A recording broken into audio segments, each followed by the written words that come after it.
Shalom, selamat pagi, saudara kasih Tuhan. Kembali kita pagi ini dalam renungan pagi dan kita sedang membahas satu tema, yaitu tetaplah berdoa. Ayat ini terdapat dalam 1 Tesalonika 5 ayat yang ke-17 yang dikatakan tetaplah berdoa.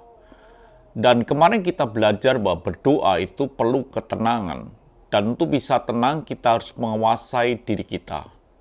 Kenapa demikian, saudaraku? Doa bukan perkataan, doa itu yang keluar dari dasar hati kita. Kalau hati kita ini mengalami ketenangan, maka kita ini bisa berdoa. Problem yang terbesar dalam kehidupan kita, yaitu kita tidak tenang. Atau kita itu sedang mendua hati, atau kita mengalami kebimbangan.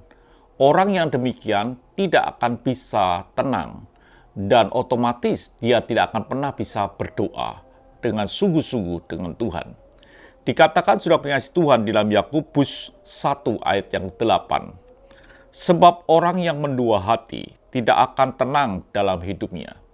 Jadi kalau saudara itu mendua hati, artinya bahwa saudara itu mengalami kebimbangan. Saudara tidak yakin dengan satu bagian, yaitu tidak yakin dengan Tuhan. Kita masih yakin dengan hal yang lain.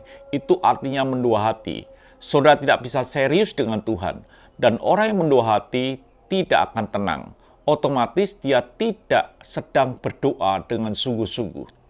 Dikatakan dalam Yakobus 1 ayat yang ke-6, hendaklah ia memintanya dalam iman, dan sama sekali jangan bimbang. Sebab orang yang bimbang sama dengan gelombang laut yang diombang-ambingkan kian kemari oleh angin. Jadi, dengan kebimbangan, mendua hati, maka hati kita ini tidak bisa tenang. Dan orang yang tidak tenang, maka kita ini tidak bisa berdoa. Mungkin saudara ini sedang berlutut, sedang mengucapkan doa. Tetapi kalau hati kita bimbang, hati kita tidak tenang, sesungguhnya saudara tidak sedang berdoa.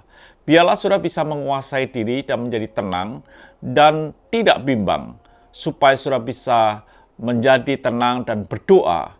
Dan Tuhan ada Tuhan yang dahsyat. Dia akan menepati janjinya dan dia akan menjawab doa saudara. Tuhan memberkati, mari kita berdoa. Terima kasih Bapa untuk pagi hari ini.